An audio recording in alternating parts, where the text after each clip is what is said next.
Welcome back to another video. This is going to be the analysis for Friday. Let's jump right into it. TLDR, I am bearish on indices, bearish on Forex in terms of Euro and British Pound Dollar for a potential TGIF. I'm bearish on crypto. I'm bullish still on Australian and New Zealand dollar. Starting off from the indices, we have a major sell-off yesterday with S&P on the highs. If we take a look at Nasdaq, it's 3 drives higher, and then we displaced lower, taking out the Wednesday's low. If we are going to go higher, then Wednesday's low should actually be a protected low.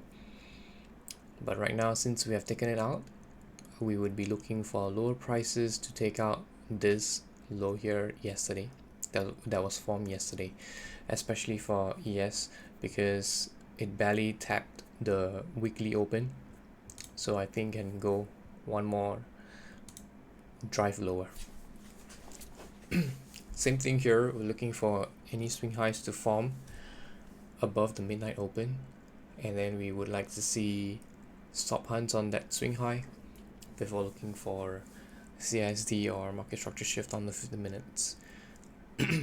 Potentially we might be able to get SMT between Asia and London, but we shall see, because right now it seems like we're gonna have a consolidation Asia. Moving over to the Euro British Pound Dollar, we have been trading one-sided since Tuesday. Therefore, I'm looking for a potential TGIF, but TGIFs are not that high probability unless we have all the long-term PD arrays met.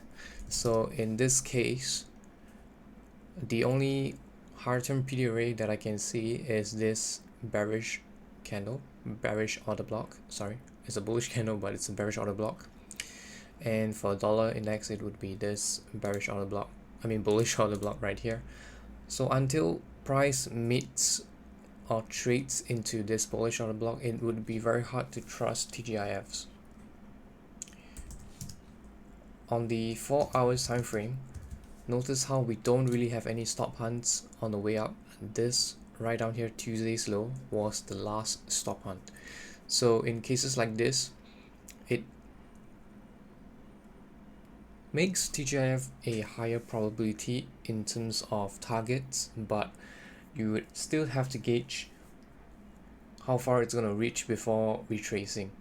And because you are trading a reversal or a retracement, you would generally want an SMT present on the highs or lows. So we should observe and see what it's going to provide to us. Crypto, I'm still bearish because on the 4 hours, notice how we have a stop hunt right here on the Bitcoin, and then followed by this displacement. I believe that we are going to take out the previous day's low, even if we were going to go higher. So any price retracements into this impulse right here, it's still a valid short in my opinion. Measuring the quadrants of the daily candles wick,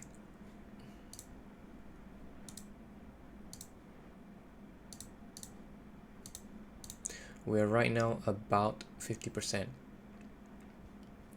Okay, so there's something to take note as well, because we're looking for higher time frame PD arrays to be met. So this is one of them. We might be encountering a reversal as well. So you would really need to check for SMT down here if you're trying to short this asset. I would be just observing the crypto because I'm still watching to see if it can respect ICT PD arrays to the position that is similar to futures or forex market. Moving into other pairs, right now I'm only looking at two pairs, which is the Australian dollar and the New Zealand dollar. I'm still looking for bullish prices for both of them, because we have Monday's high looming around this area here after a stop hunt was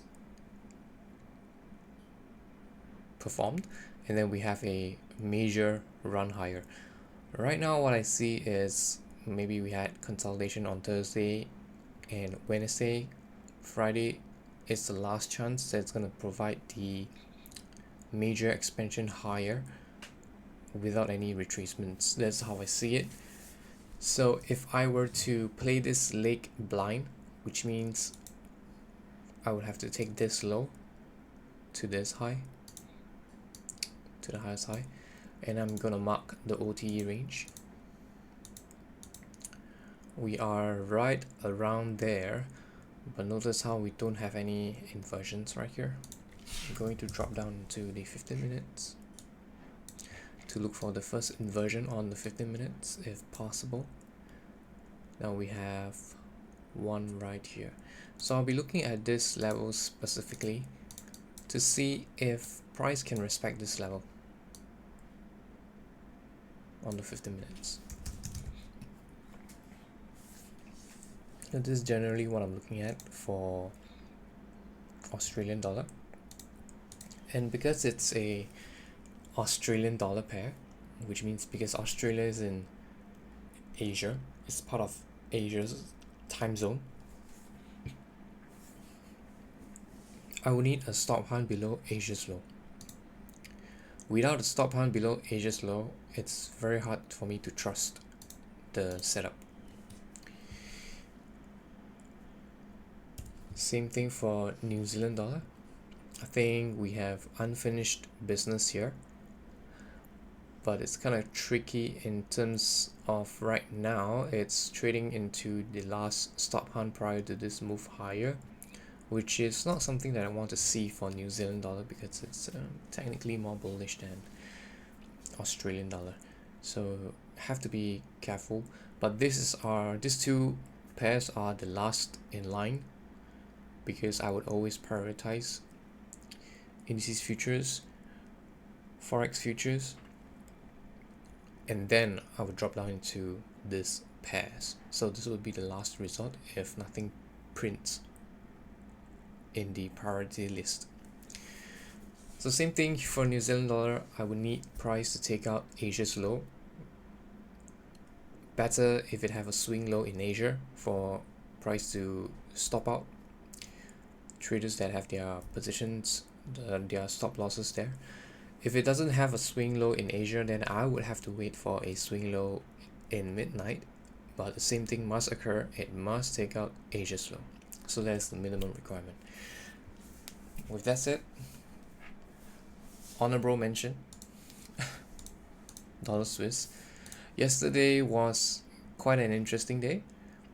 Right, we have a swing high in London, and then we took out that swing high and we traded lower into the target that I was looking at, although it did take a while. So for this asset, I think it would be similar to the euro and British pound dollar. I would be anticipating a potential TGIF if price just continues falling off the bid into 0.5. If somehow or other it provides or it prints an accumulation over here, then I would think that we might want to go for another leg lower. After all, this is the most bearish asset. I mean, it looks really bearish in terms of price action. Okay, let's take a look at the stop hunt right here. Just a mini trade review. So we shifted bearish here by taking out this low. There was no stop hunts. Yep, In this case, there was no entry. Let me just double check. It's in AM session. Yeah, AM session, typically you want to use 5 minutes candle. Only in London you want to use 15 minutes. So we took out the high, we shifted bearish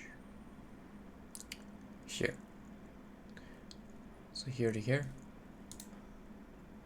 high to low 50%, and then we go lower one more time before retracing higher. So anything above the 50% would be a potential shorting opportunity. Let's just take a look.